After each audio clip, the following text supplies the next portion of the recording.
Evolución histórica, derecho tradicional. Los tiempos históricos inician en Rusia a fines del siglo IX, cuando una tribu llegada aparentemente de Escandinavia, los varegos, dirigida por su jefe Rurik, estableció en el año 862 su dominación sobre la Rusia de Kiev, que duró hasta 1236, año en el cual el imperio mongol lo arrasó. El acontecimiento más importante de su historia fue en el año 989, su conversión al cristianismo, bajo el reinado de San Vladimiro. Al igual que en el occidente, surge en aquel momento la necesidad de redactar las costumbres con el propósito principal de que la Iglesia pudiera penetrar en ellas a través del poder mágico de la escritura. Las costumbres rusas de la región de Kiev se redactaron en la primera mitad del siglo XI. Estas compilaciones contienen numerosas variantes expuestas desde esa fecha hasta el siglo XIV en la Russkaya Pravda, periódico oficial del derecho ruso. Las compilaciones se redactaron en eslavo y dibujan una sociedad en términos generales más evolucionada que la de las tribus germánicas o escandinavas en la época en que fueron redactadas las leyes bárbaras. En este periodo, el derecho que es escrito tiene un carácter territorial y no tribal, y las disposiciones que comprende anuncian en muchos aspectos el régimen feudal. Por otra parte, la Iglesia, que se encontraba en aquellos tiempos gobernada en Occidente conforme a las leyes romanas, en Rusia se rige por el derecho bizantino, expresado por los nomocánones que unifican en su reglamentación el derecho civil y el derecho canónico. Evolución del derecho de la Rusia zarista y el Código de 1649. Un gran paso hacia la evolución y consolidación del derecho ruso fue el Código del año 1649. Con la expulsión de los mongoles de Rusia, llegaron al poder los llamados zares. Por voluntad propia, Rusia se sometió al régimen despótico de los zares para refugiarse de la anarquía y preservar su independencia frente a las agresiones que provenían del oeste. El vasallaje se introdujo formalmente en 1591. La Iglesia ortodoxa se tuvo que subordinar a los caprichos del zar. Las obras jurídicas más relevantes para la historia del derecho de este periodo son unas compilaciones cuya aspiración era publicar nuevas ediciones actualizadas de la Russkaya Pravda y del derecho bizantino. La obra jurídica realizada al respecto bajo el reinado del segundo zar de la dinastía de los Romanov, Alejo Mikhailovich, es de suma importancia. Por iniciativa de este soberano se realizó una obra de consolidación tanto del derecho laico como del derecho canónico de Rusia. El primero encuentra su expresión en el Código de Alejo Mikhailovich de 1649, que consta de 25 capítulos y 903 artículos. El segundo se publica en 1653 en una edición oficial de la Krumskaya, que sustituyó una obra precedente realizada en los 100 capítulos, conocida como Stoglap, de Iván el Terrible en 1551. Pedro el Grande y la modernización de Rusia y la caída del régimen zarista. Un nuevo periodo para el derecho ruso se abre con la llegada de Pedro el Grande al poder en el imperio. Rusia sale de su aislamiento y vuelve a entrar en contacto con el occidente. Pedro el Grande y sus sucesores la dotan de una administración pública de modelo occidental. Sus esfuerzos, sin embargo, no trascendieron al derecho privado, por lo que no fueron de gran profundidad para el derecho ruso. Los dos grandes soberanos rusos del siglo XVIII, Pedro I el Grande y Catalina II, fracasaron ambos en su proyecto de revisar el Código de Alejo II para adoptar en Rusia, en el caso de Pedro I, un código de inspiración sueca y en el caso de Catalina II, un código conforme a las doctrinas de la Escuela del Derecho Natural. Por otra parte, se consiguió una administración pública más eficiente, pero no fue suficiente para palpar las necesidades del pueblo ruso. Con la llegada de Alejandro I en el siglo XIX, el zar Alejandro, instrumentado por su ministro Speransky, emprendió un gran movimiento de modernización del derecho ruso inspirado en el modelo francés, pero se vio truncada debido a la ruptura con Napoleón I y la reacción negativa que esa desencadenó en Rusia. Provocaron que bajo el reinado del zar Nicolás I se llegara a una nueva consolidación más que a la codificación y modernización del derecho ruso. El cuerpo de las leyes rusas formulada en 1832 se conoció bajo el nombre de Skop-Zakonov.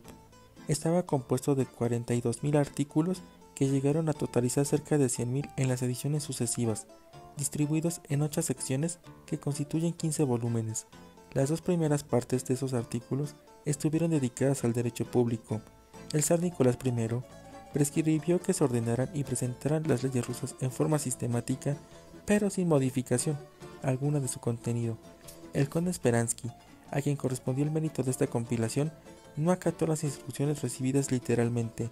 La constante de las leyes y proyectos de códigos en Rusia fue siempre una obra de consolidación, pero nunca una obra global de reforma y de modernización de los ordenamientos. Ningún movimiento liberal y de reforma puede ser identificado en la evolución del derecho ruso, sino hasta la segunda mitad del siglo XIX, bajo el reinado del zar Alejandro II. Este movimiento estuvo caracterizado principalmente por la abolición del vasallaje y una reforma de la organización judicial en 1864, que le dio a Rusia un código penal publicado en 1855 y revisado posteriormente en 1903. No obstante, el enorme esfuerzo que significó haber elaborado un proyecto de código civil, nunca se llegó a promulgar ningún código civil en Rusia. Más tarde, el atraso y la poca evolución del derecho ruso hacia reformas más liberales en pro del pueblo pasaron factura. Distintos movimientos surgieron en Rusia para derrocar al régimen zarista que se había vuelto obsoleto. En 1917 estalla la Revolución Rusa, que consuma la decadencia del régimen zarista, sustituyendo totalmente el viejo orden por uno inspirado en las ideas de Marx. Sin embargo, tal había sido el atraso del derecho ruso, que incluso los bolcheviques se encontraron ante un serio problema al intentar establecer un nuevo código. A la posterioridad, el derecho ruso pasó a ser derecho soviético, el cual se reformó totalmente en todos los campos. La URSS y su sistema jurídico.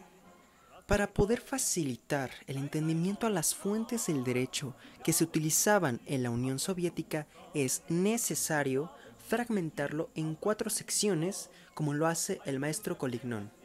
Sección 1, la ley. Sección 2, la jurisprudencia. Sección 3, la costumbre y las reglas de vida en común socialistas. Sección 4, la doctrina. Primeramente, respecto a la sección 1, la ley era de manera indiscutible el principal componente del sistema de derecho soviético. Una similitud parecía existir entre el derecho soviético y los derechos de familia romano-germánica, con la única diferencia de que era puramente formal. La importancia que se le reconoce a la ley en los países de la familia romano-germánica se debe a que en estos países la ley se percibe como el modo de expresión, el más claro y por consiguiente más satisfactorio de las reglas de derecho. En la URSS, por el contrario, la primacía de la ley obedecía a que se veía en la ley el modo de creación más natural del derecho, estando plenamente identificado con la voluntad de los dirigentes.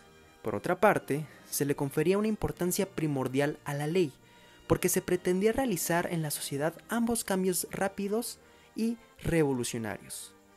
El dinamismo del derecho soviético conducía inexorablemente a exaltar la función de la ley, opuesta a factores de evolución más lentos que podían representar la costumbre y la jurisprudencia.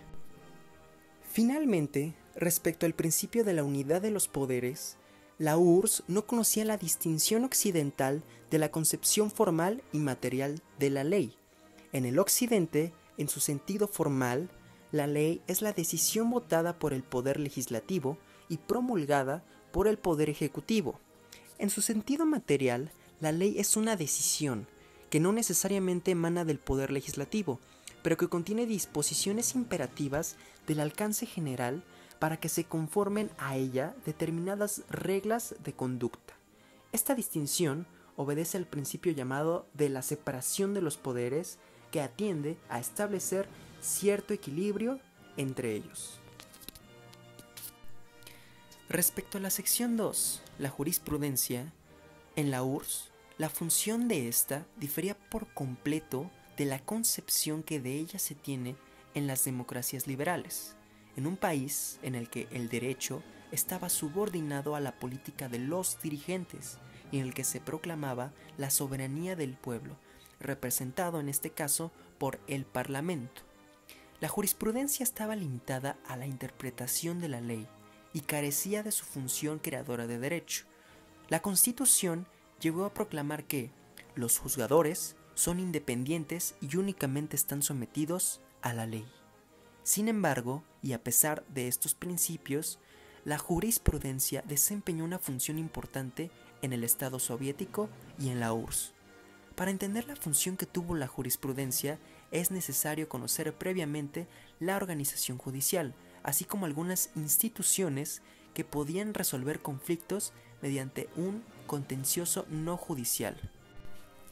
La jerarquía judicial soviética conllevaba 4 escalafones jerárquicos: los tribunales populares, las Cortes Superiores de Repúblicas Autónomas, la Suprema Cortes de las Repúblicas Federadas y la Suprema Corte de la antigua URSS. Conforme al régimen interno de las repúblicas socialistas, podían existir jurisdicciones intermedias. Los tribunales populares de las delegaciones o ciudades estuvieron compuestos por juzgadores y asesores populares elegidos por los ciudadanos. Sentenciaban, en primera instancia, aproximadamente a 95% de los juicios. Respecto a la Suprema Corte de la antigua URSS, supervisaba la actividad judicial de las Cortes de las Repúblicas Federadas y estuvo integrada por 17 jueces y 45 asesores del pueblo.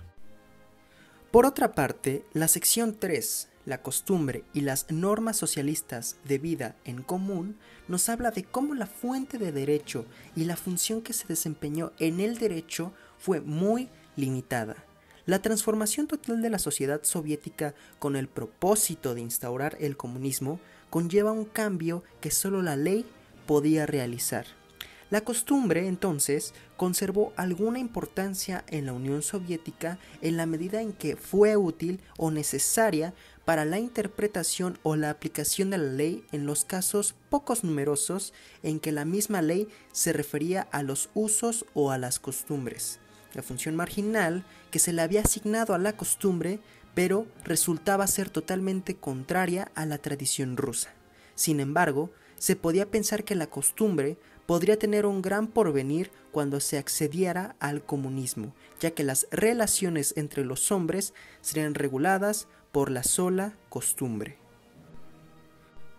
Y, finalmente, la sección 4, la doctrina. Discurrir en la antigua URSS sobre la doctrina y sobre su función en el derecho soviético presuponía un análisis más vasto que la simple consideración de obras jurídicas.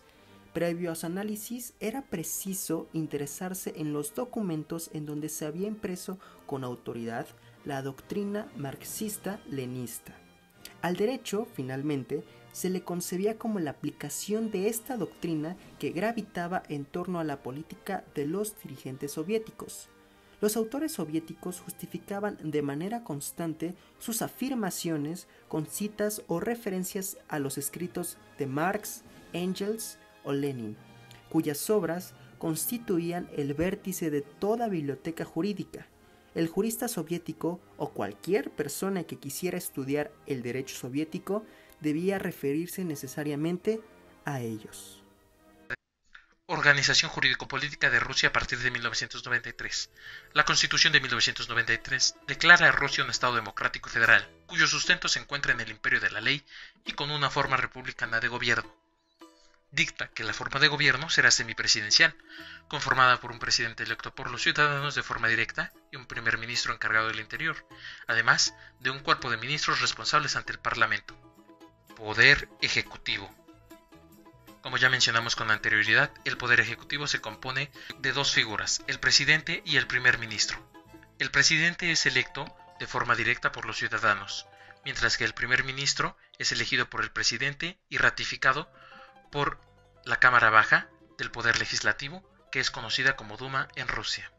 Originalmente en el texto de la Constitución de 1993 declara que el presidente durará 4 años en el poder y tendrá derecho a una reelección.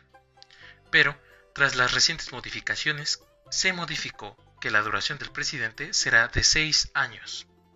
Los críticos del sistema ruso señalan que Rusia atraviesa por una fase de fragilidad institucional y democrática, a falta de partidos altamente estructurados y con ideología clara. Además, se menciona que el presidente tiene un poder que es exacerbado y que de cierta forma es mayor al que tiene su homólogo en Francia respecto a la división de poderes. Pues si bien el texto constitucional está bien estructurado, en la práctica esto no se lleva a cabo. Poder legislativo. Está conformado por la Asamblea General, que que es la Duma Federal con 450 miembros electos por un periodo de 6 años, y el Consejo Federal, que tiene 178 miembros, que son electos por igual 6 años después de la reforma de 2011. Y son 2 por cada entidad federativa, de las cuales uno es electo por los ciudadanos y otro es elegido por el Poder Ejecutivo de la localidad. Poder Judicial. Las controversias civiles, administrativas, constitucionales y criminales se resuelven únicamente frente al tribunal con potestad para hacerlo y que tengan sustento en la ley para resolverse. La máxima autoridad judicial para revisar actos de constitucionalidad y actos de autoridad es la Corte Constitucional, que está conformada por 19 jueces elegidos por el presidente y ratificados por el Congreso Federal, que duran en su cargo 12 años. En cambio, en los juicios, la máxima autoridad para los casos civiles, administrativos y criminales es la Suprema Corte de Justicia, y de los asuntos económicos y mercantiles es la Corte Suprema de Arbitraje, que igual, como en el caso de la Corte Constitucional, también son elegidos por el presidente y ratificados por el Congreso Federal. Estructura política de Rusia. Como se pudo ir dilucidando, Rusia es una república federal. La Federación Rusa sigue la máxima jurídica. Todas aquellas facultades que no estén explícitamente otorgadas a la Federación o que estén contempladas en el ámbito de las facultades concurrentes recaen en el ámbito de las entidades federativas. Fuentes y estructura del derecho. Durante la existencia de la URSS, las fuentes del derecho era la ley, que se entiende como el modo de creación del derecho y medio para las transformaciones rápidas y revolucionarias, la jurisprudencia, que pasó a tener un gran papel tras darse cuenta que lo que dijese la Corte Suprema debería seguirse en todas las demás jurisdicciones, la costumbre, pues se pretende llegar al edilismo marxista en el que todas las relaciones entre los hombres serían reguladas por la costumbre, y la doctrina, basada principalmente en las obras de Marx, Engels y Lenin. Se puede concluir que el sistema jurídico ruso es de transición, debido a la alta influencia de la era soviética y la falta de cultura por el Estado de Derecho, lo que deriva en las grandes transformaciones de las que hemos hablado y falta de la estructura jurídico-política. Evolución histórica, derecho tradicional. Los tiempos históricos inician en Rusia a fines del siglo IX, cuando una tribu llegada aparentemente